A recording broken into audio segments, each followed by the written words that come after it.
Welcome back to Watch My Feet's Fireside Chat series. This is our second installment.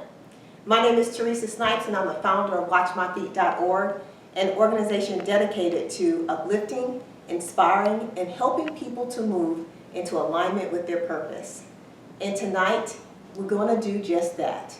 Tonight, I'm going to introduce you to a living, breathing, walking, talking miracle.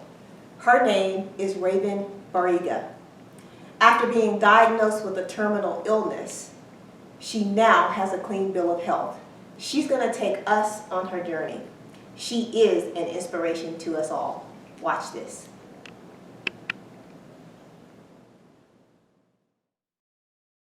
Tonight we have awesomeness in store for you. Our special guest here tonight has really done a great job with health, and particularly health through food choice. She's gone from sickness to a clean bill of health, and she's going to take us on her journey. So let's all welcome Bariyiga. Practice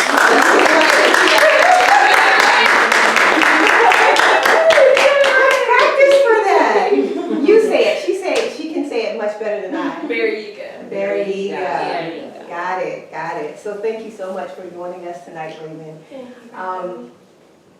Honestly, I gotta tell you that when I was preparing for this moment, I struggled because I wanted to make sure I opened it up in a deserving manner.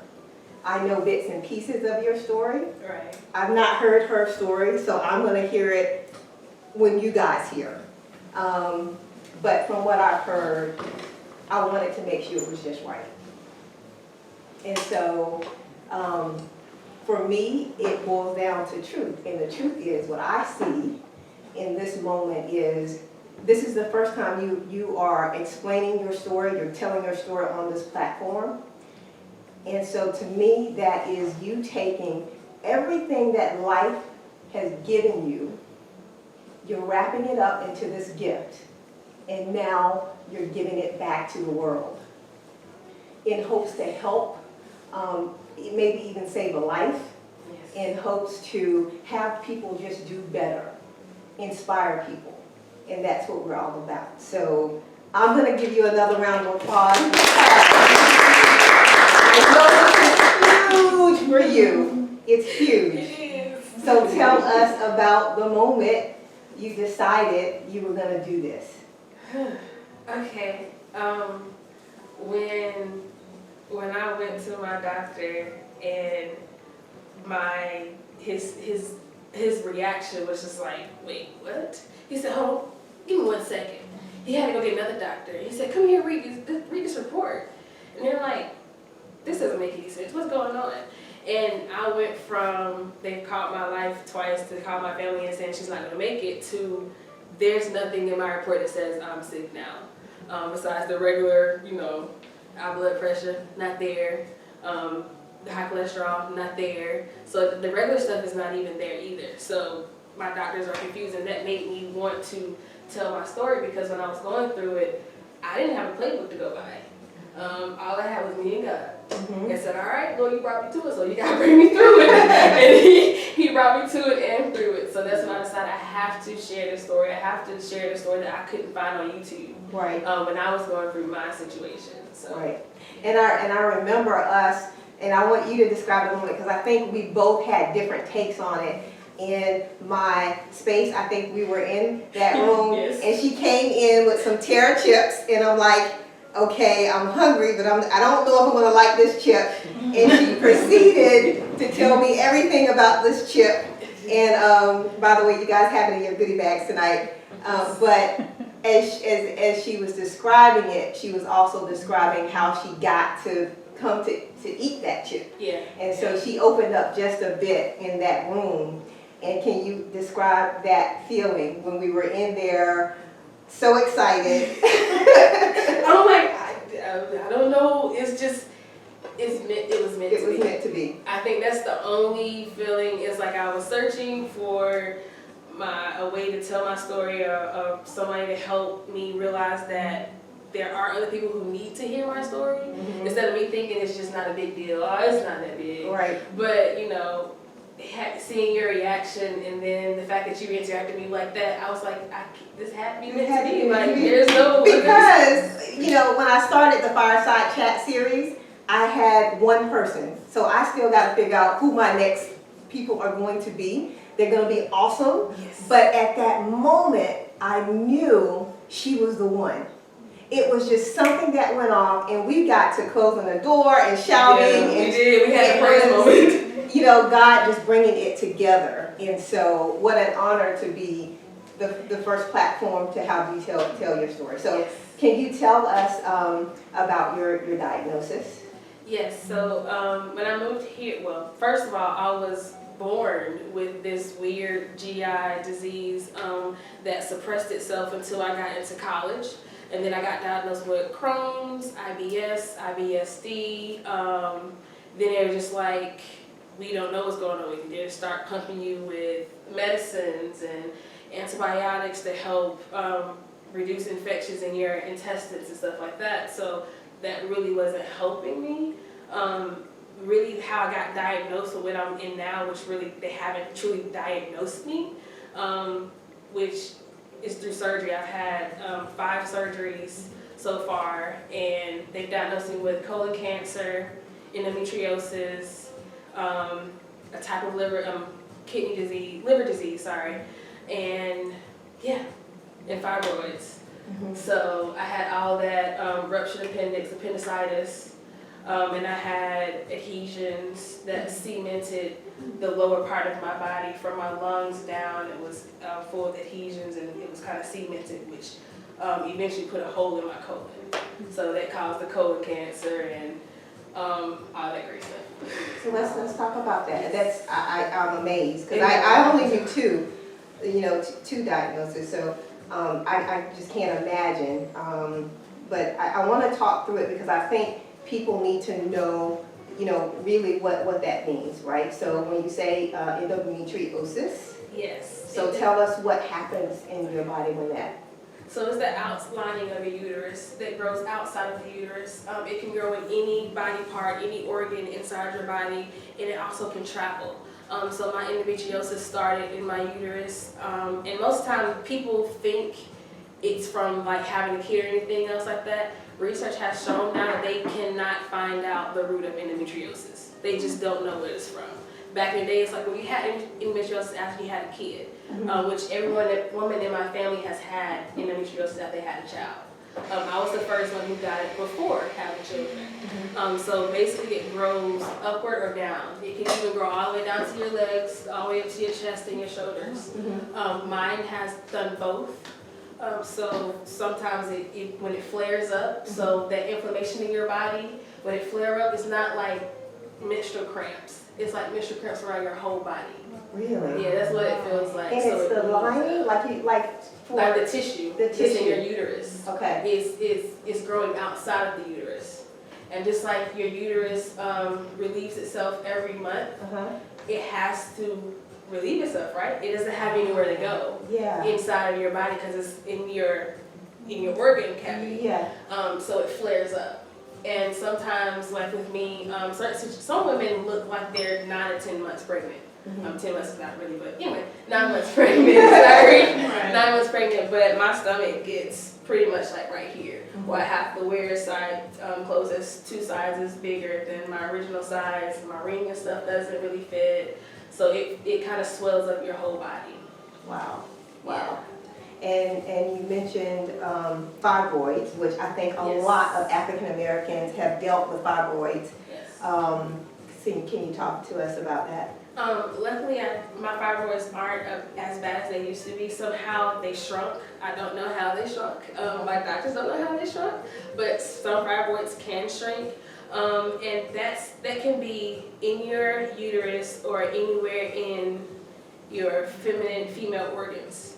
As far as your vagina, everything like that, it can well be there, and they're like little bumps. So they can grow on the outside, they can grow over each other, they can grow within another one, and it's like a really bad bite that swells up every once in a while. So it'll swell up inside your uterus and make you have really, really bad pains. Sometimes heavy bleeding, a lot of clotting. So I know, some females say, menstrual cramps aren't that bad, but until you're passing clot that's the size of your hand, that's scary. Wow. So fibroids can cause that. Wow. So you also mentioned colon cancer. Yes. So they don't have a kind of my colon cancer, so I'm a unique case. The hospital right now, so my colon cancer grew outside of my colon in a sac that was supposed to be my appendix. So my appendix ruptured. It's like a little sac. It's a poisonous sac there.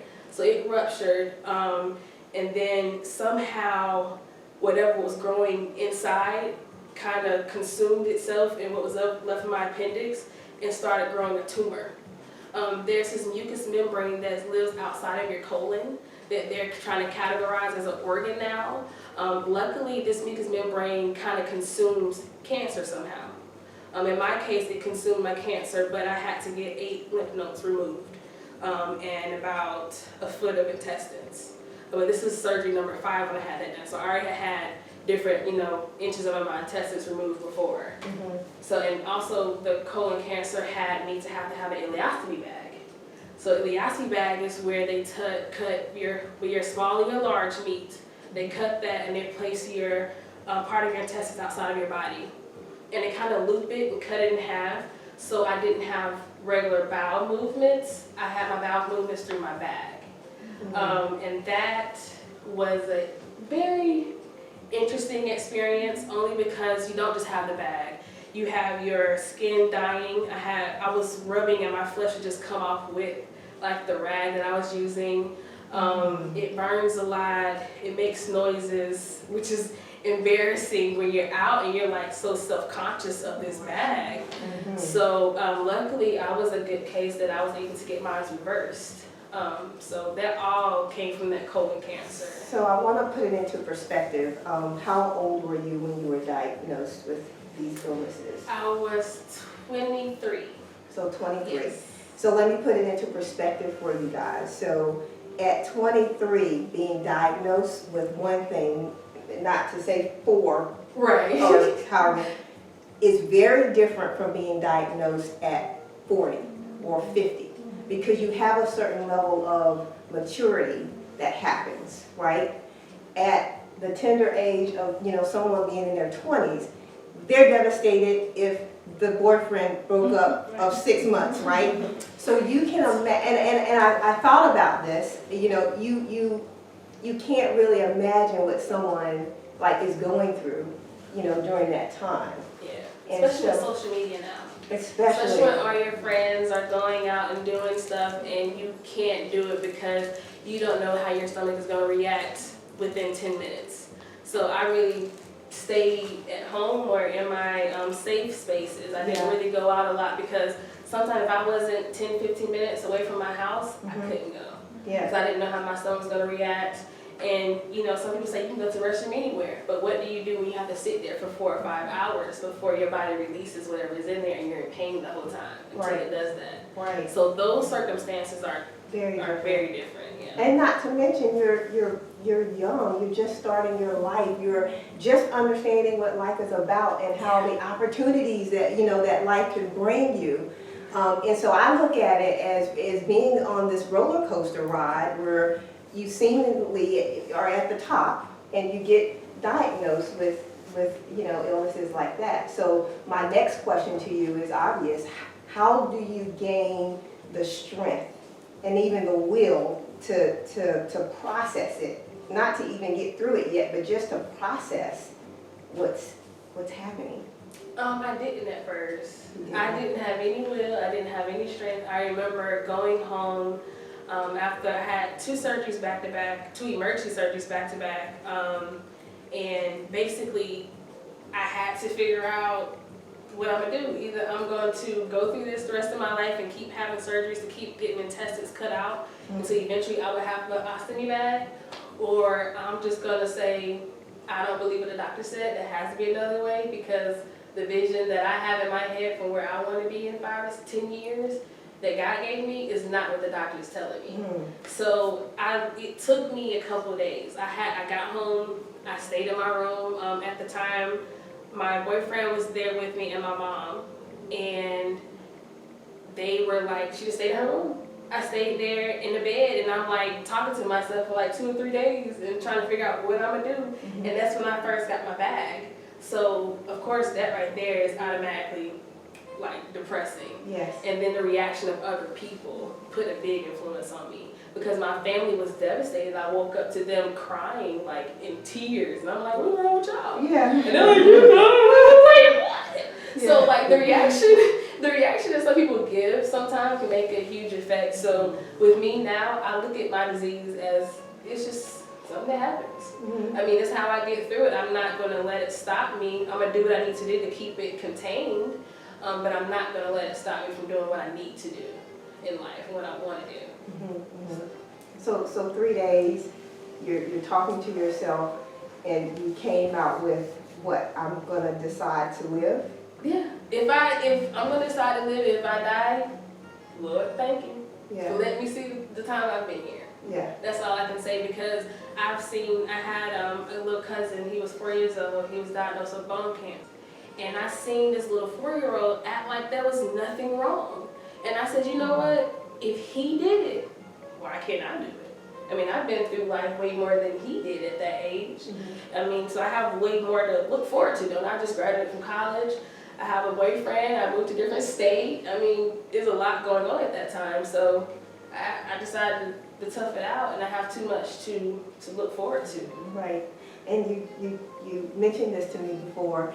There was a space that you created where you could go when you needed to pull the energy, the will, when you needed to. Can you tell us about that sacred place? My closet. Yeah.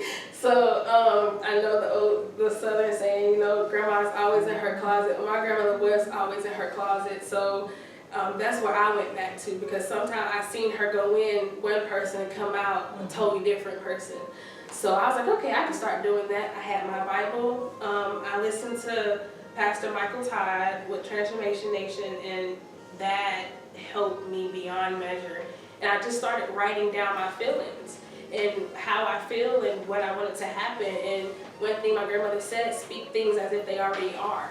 So I start speaking my healing, and I start praying on my healing and writing it down on paper and saying, I'm healed.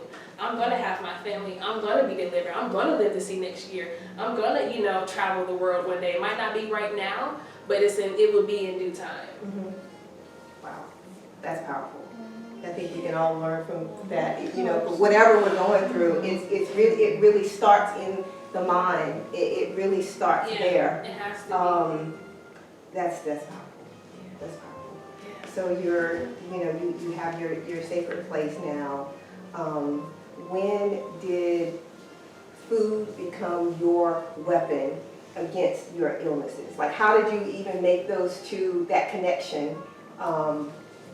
My surgeon who did all my surgeries, man, is awesome.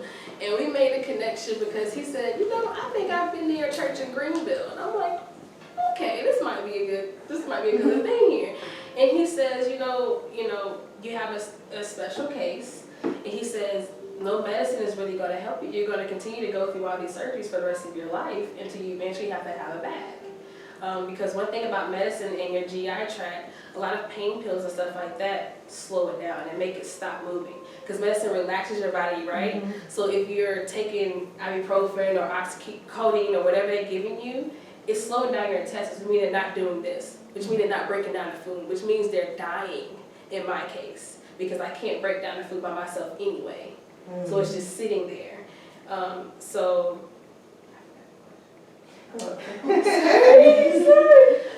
No, I was just asking, I forgot the question. Sorry. What was it? The food. Yes. Yeah, so Dr. Tooks was like, change your diet. Mm-hmm. He said, just start there. And he said, then let's see how we can take you off your medicine. Because I was complaining about all these pills I had to take, every hour on an hour. Right. And I would forget stuff. So he said, let's change your diet. He said, you have to lose some weight first. Mm-hmm. And I said, okay.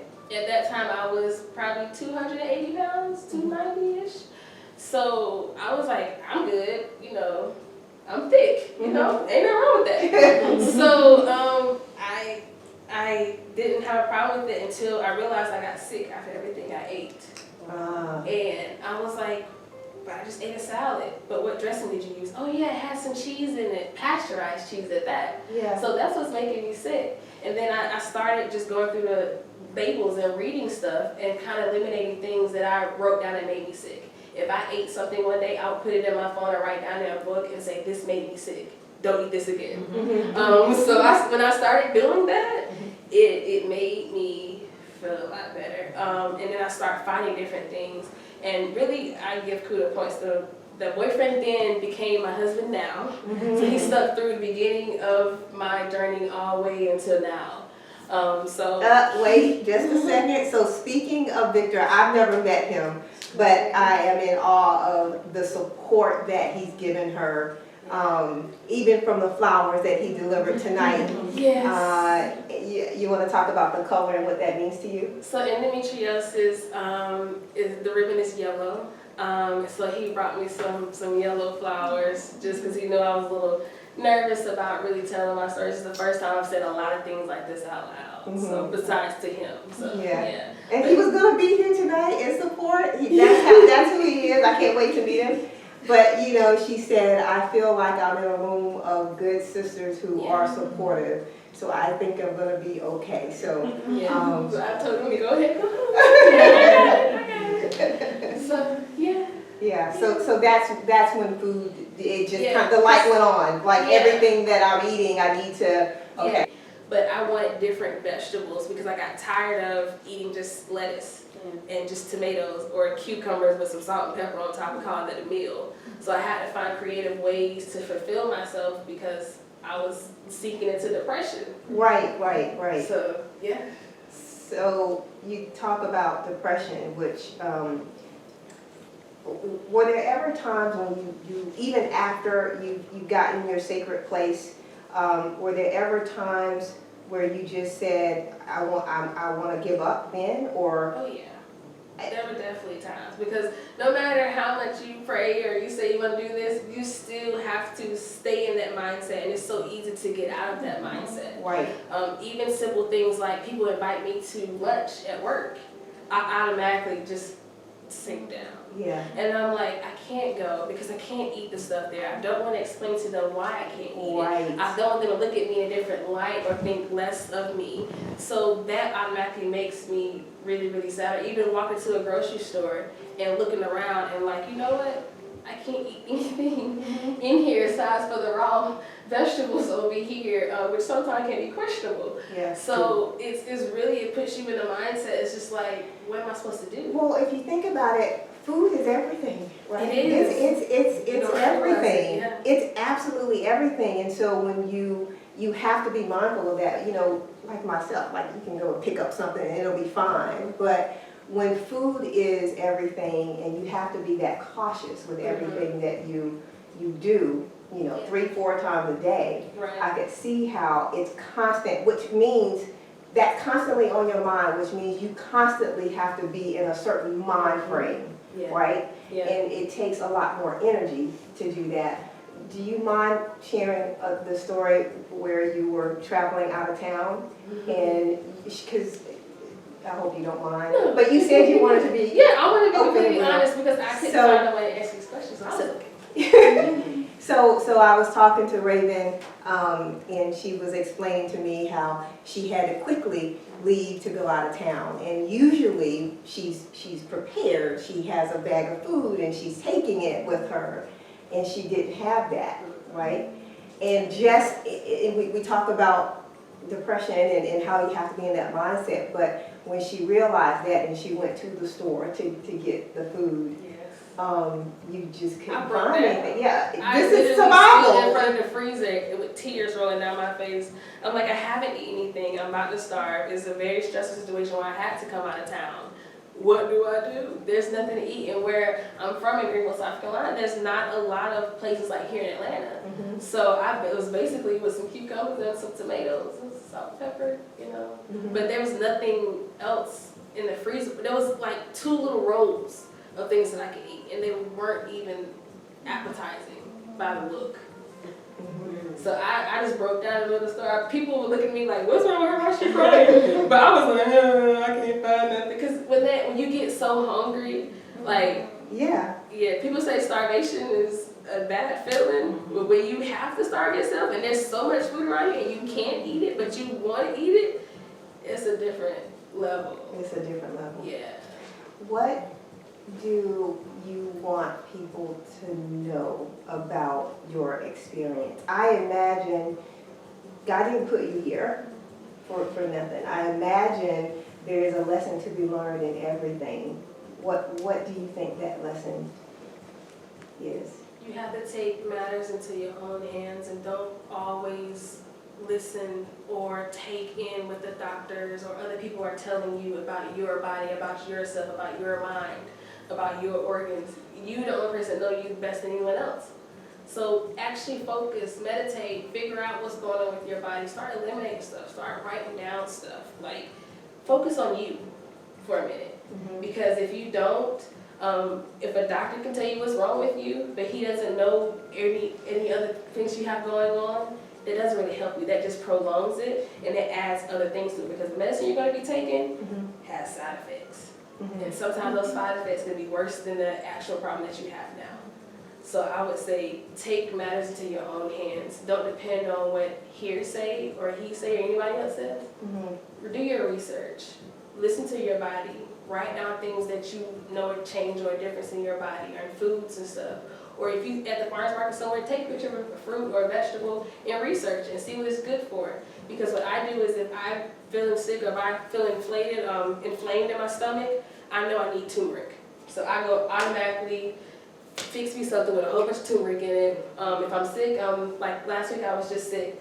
I refuse to go to the doctor. I'm like, 'cause it's not that big of a deal. So I'm like, it has to be something I can eat or drink. So I've been like taking nothing but like oregano, and I'm literally taking the oregano spice, put it in some water, leaving it, let it seep in there for a while, drain it out. And as nasty as it is, I'm drinking it. Stuff like roots and rosemaries and turmeric and garlic, I'm using those things. So try that first instead of going a quick route by taking the pill sometime. So that'd be my only. So that's awesome. You mentioned that you take certain spices for certain things. So can you rattle off maybe the 5 or 6 things that when this happens to you, this food is good for it? Yes, so inflammation, my biggest thing is turmeric and mangoes. Mangoes are really good. They're easy to, not together, but not together. But so say if my stomach is swollen, I want some chicken or something. So first of all, making sure it's USDA organic chicken. I know where it's raised and what it was fed. And then I'm loading up with turmeric. I do rosemary a lot. If you do rosemary, people just think it's just the smell of rosemary, but rosemary has a lot of beneficial health things for your body as well. Ashwagandha is a good one. Ashwagandha is kind of like a calming type herb, so I take that sometime, and it helps you also with memory. Which, fun fact, I've had, so if anyone, you know the drug Deloitte, it's like, it's taking the place of morphine now. So I got that, I actually had a push button for each of my surgeries, and one side effect of that is memory loss and foggy brain. So the ashwagandha also helps with that as well. So oregano for being sick, any runny nose or any itchy throat, I use that. Pepper, black pepper, activates a lot of things like turmeric. So putting turmeric with black pepper together, you'll see that a lot of people do that. And I think that really just spicy stuff, honestly. So if so say I have been eating something and I need to go to the restroom. Like you say, you're supposed to go 3 times a day. Regardless, after each meal, you just go to the restroom. So I eat something really, really spicy because I know that's going to speed up the digestive system in my GI tract. Right. And go ahead and get whatever that is that's hurting my stomach out. So. Wow. Yeah. You guys taking notes? Moringa powder. Yes. Oh yeah. You introduced me to moringa powder. Elise introduced me to to moringa powder. Yes. Say it again. Moringa powder. So I use moringa powder because I was missing that energy factor. I was always tired. I couldn't, keep myself up at work. And this lovely lady, Miss Elise, told me that her dad used moringa powder. So I started doing my research, and it actually has more protein than kale and a lot of other green leafy things that we eat. The only thing is, a lot of times you have to get it in powder form because there's one part of the moringa plant that you cannot eat. So I That's always the roots, get it. right? Yeah, the root of it. So I always get it in the powder form, and I'll just get that and maybe some beet juice, which is nasty that sounds. Beets are really, really good as well. Just drink it cold. Take a shot real quick and just drink it really cold. Or I use that with celery juice, but celery juice is really nasty as well too. But those things fight back inflammation. And my thing is, I rather live to eat and not eat to live. Right, exactly. And Well, she, live to eat, yeah. I mean, I've started taking it for 3 days now. So the energy factor, I think I mentioned to you guys how, the energy factor and the borderline anemic and just low iron. And so I'm trying it now, and my energy level is up, so thank you. And I will say that I am a bit more regular. If you think about it, you hold it. Yes, and I'm that person, I should not be putting my business out like this, but I'm that person where to have to use the bathroom 3 times a day, I'm like, But I will say it doesn't taste bad at all. It really doesn't taste like anything to Now, me. if you keep it, it kind of smells a little bit sometimes. If you keep it too long in the juice, you gotta drink it right then. Yeah, yeah. It doesn't taste bad. It's not bad at all. So I am noticing some benefits to that. How's it formed? Yeah. And it's moringa powder. And one thing to think about is whatever's inside of you is going to come out one way or another, either through your pores or through another exit. So I'd rather have it actually come out correctly The way it's and then supposed get to, absorbed into my body and it's coming out through my skin or my hair or breaking out or something like that. Yeah. So That's a really, really good point. Yep. Any questions? Any questions?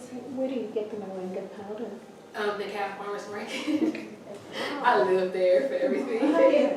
How do you use it? You say you add it to juice or? So I get, I use the half a teaspoon and I do like 4 drops in there, and you can use any kind of juice you want to and just shake it up really good, and I just take it right then and there. Or you can put it in your food, you can put it in shakes. It's pretty consumable anyway. Yeah, it's just how your taste, if you like it or not. I'm gonna try it. I have a blood disorder and I have low energy. Yeah, that and beets. I know it sounds, beets taste like dirt. I do get that. Right. But beets are really, really, really good for you, especially for blood disorders. So I would definitely use that with beets. Yeah. Awesome. You consume a lot of seafood? Do you consume seafood? I do, because I've really been trying to move into the pescatarian type realm. The only thing is I love crab legs, and I know they're not the best for you. So I'm trying to learn how to cook different fish, and not even shrimp, just fish, and just keep it there. So that's what I'm trying to go more towards. My favorite fish is a red snapper. So I perfected that in mahi-mahi, which is also good. So How do you prepare those? I cook everything on my little grill over there. Everything on my cast iron She grill. said she was doing away with all her pots and Yeah, pans, I'm and she's giving just it to my little cooking. cousin. You can have everything. I just want cast iron. That's all I want to cook with. So That's nothing the sticking same. in grilling. And where do the nutrients end in it? Yeah, because it holds it inside the food rather than like other pans need that oil or the water to make it not stick. Because that cast iron gets so hot, it won't stick to it. So yeah. And plus, that's another way to get iron in your body through the cast iron. That's good. Yeah, I read that too. Instead of the pills. Yeah. How do you feel about supplements? I haven't really been able to take supplements only because of my liver. So my liver enzymes are elevated a lot of the times. So I have to be careful what I consume. Supplements are very concentrated. So if your liver can't break down all that at one time, it's overloading your body. So I try to just take things every day. Like this celery shot I told you about, the beet shot, like those kind of things. I want to take the actual fruit or the actual vegetable and make it in, the condensed water form instead of taking it in the pill, where my body has to figure out how to break it down. Yes, yeah. Yeah, because the next step for me would be a biopsy for my liver, and you have to be awake for that, and I'm not for that. So that made me change my thought process Right. a lot. So yeah. Did you have a question, Lauren? Oh, I wanted to know where did you get the pan from? I got that from Burlington.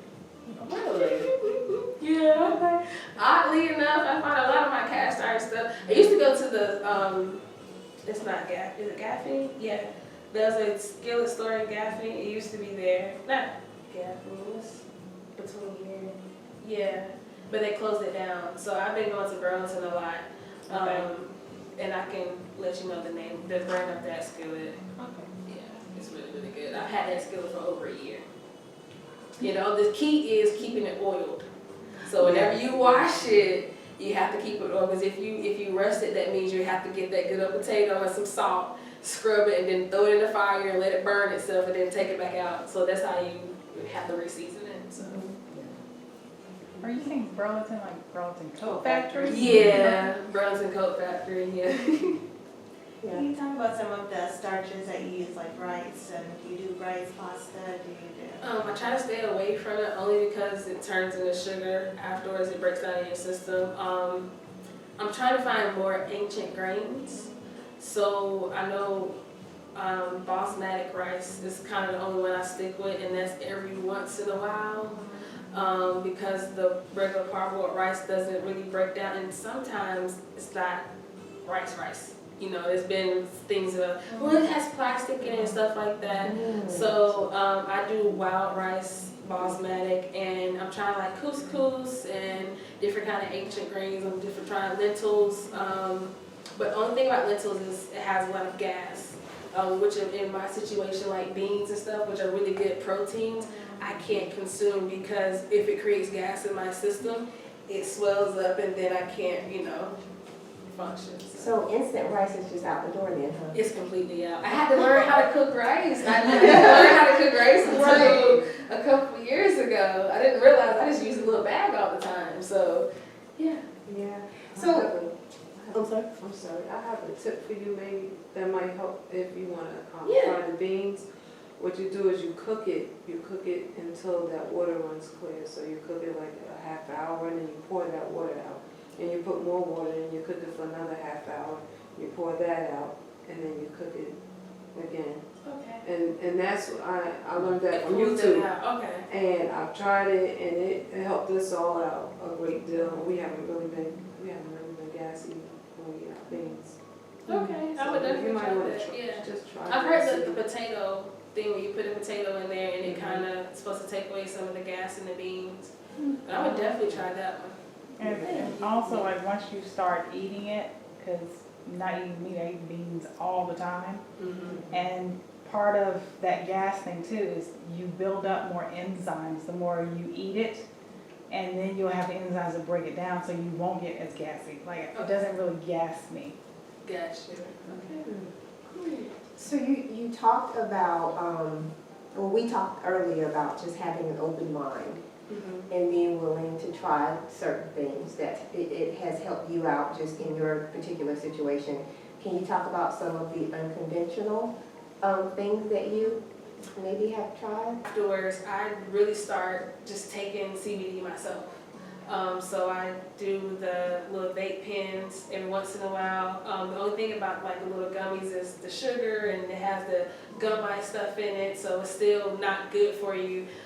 But I've even gotten my family who are very strict Southerners, extremely. So I had to let them know that it doesn't have THC in it, which, you know, cannabis has two factors, CBD and THC. CBD is the actual beneficial factor for your body that helps fight back inflammation. So that's what I was consuming a lot of, and it's helped me a whole bunch. So I have spasms every once in a while where it starts in the side of my stomach and goes all the way down to my bottom. So I literally feel like it's doing like this in my bottom. So that has helped calm that down. I can take a puff of my CBD pen, maybe 3 or 4 puffs, and in a couple minutes it'll calm it down. So it just kind of slows down my intestines a little bit, but not to the point where like pills will, where it just stops. And then you get constipation and other issues off of it. So, So key is, you know, you take control of your own health. What may work for you may not work for others, but you know your body more better than anyone else, right? So you have to kind of make those calls. To the couple last questions that I have would be, so I think this month is a really exciting time because it is an anniversary of some sort. So do you want to share? So the year on July 11th was when I found out I was completely cancer free. Completely. So I reached my year marker. I have 1 more year of remission and testing to go through, and then I'll be done in July of 2020. My 2nd anniversary Awesome. next year. Yes. So yeah. So that is awesome. Thank you. Any other questions before we wrap up? I'll be praying for you.